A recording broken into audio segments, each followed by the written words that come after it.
ইনকিলাব মঞ্চের মুখপাত্র শরীফ ওসমান হাদি ইতিমধ্যে সন্ত্রাসীদের গুলির ঘটনায় মৃত্যুবরণ করেছেন। ইন্না লিল্লাহি ওয়া ইন্না ইলাইহি রাজিউন। আমার জানা বিষয় হলো, শরীফ ওসমান হাদির এই মৃত্যু কি শাহাদাতের মৃত্যু হিসেবে গণ্য হবে? প্রিয় দর্শক, কোনো মানুষের মধ্যে যদি আল্লাহর সন্তুষ্টি লাভের আশায় মানুষের কল্যাণ সাধনা, ইনসাফ প্রতিষ্ঠা করা, মুসলিম মিল্লাতের চেতনা ধারণ করা এবং মানুষের অধিকার আদায় করার মানসিকতা থাকে এবং সেটার জন্য তিনি যদি লড়ে যান, সংগ্রাম করে যান, এমত অবস্থা যদি তার এই চেতনার কারণে তিনি আক্রমণের শিকার হন এবং মারা যান, সন্দেহাতীতভাবে তিনি শাহাদাতের মর্যাদা লাভ করবেন ইনশাআল্লাহ তাআলা।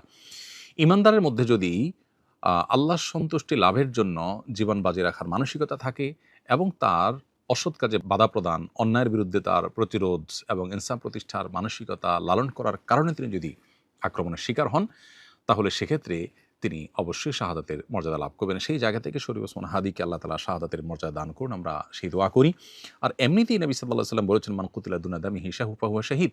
যে ব্যক্তি কারোর হাতে খুন হয়েছে, জীবন রক্ষা করতে গিয়ে তার জীবন খুন হয়েছে, অর্থাৎ সাধারণ ধস্তাধস্তিতে অথবা কোনো ডাকাতের হাতে মারা গেছে, সেও শাহাদাতের মর্যাদা লাভ করেন।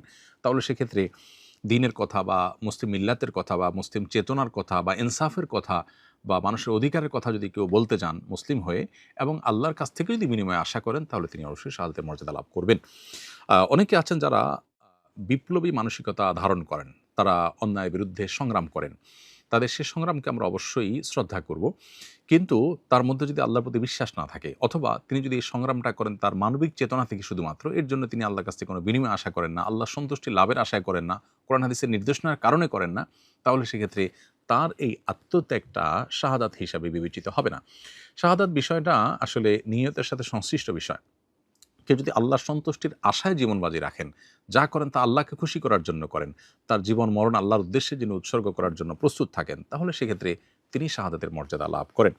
আমরা দোয়া করি শরীফ ওসমান হাদির সমস্ত ভুল ত্রুটি মাফ করে আল্লাহ তাআলা তাকে শাহাদাতের সর্বোচ্চ মাকাম দান করেন এবং তার সুখ সন্তপ্ত পরিবারকে সান্ত্বনা সইবার শক্তি নসিব করেন এবং সেই সাথে এখান থেকে অনুপ্রাণিত হয়ে আমাদেরকে আল্লাহর সন্তুষ্টির লাভের আশায় জীবন বাজি রাখার মানসিকতা আমাদেরকে ধারণ করার তৌফিক দান করুন। বস্তুবাদের এই পৃথিবীতে আমরা বেশিরভাগ মানুষ দুনিয়ার মোহে এতটা মোহাবিষ্ট হয়ে গেছি যে আমরা প্রত্যেকটা মানুষ শুধু বাঁচার জন্য সংগ্রাম করি এবং মরতেই যখন হবে তখন আল্লাহর রাহে আমি জীবন বাজি রেখে যেন মরতে পারি, আমি যেন অন্যায়ের বিরুদ্ধে কথা বলতে গিয়ে যেন আমার মৃত্যু হয়, আমার মৃত্যুটা যেন শাহাদাতের মৃত্যু হয়, আল্লাহর সন্তুষ্টি লাভের আশায় যেন আমি জীবন বাজি রাখতে পারি, সেই চিন্তা, সেই চেতনা আমাদের প্রত্যেকটা মানুষের মধ্যে থাকা দরকার, এজ এ ঈমানদার আমাদের মধ্যে থাকা দরকার। আল্লাহ রাব্বুল আলামিন শরীফ ওসমান হাদির ভালো গুণগুলো দিয়ে আমাদের তরুণ সমাজকে ভরে দিন এবং সেই তরুণ সমাজকে অন্যায়ের বিরুদ্ধে ইনসাফ প্রতিষ্ঠার জন্য, ন্যায় নিষ্ঠ হওয়ার জন্য এবং মুসলিম মিল্লাতের কল্যাণ সাধন করবার জন্য এবং আল্লাহর সন্তুষ্টির উদ্দেশ্যে মানবতার কল্যাণ সাধন করবার জন্য সবাইকে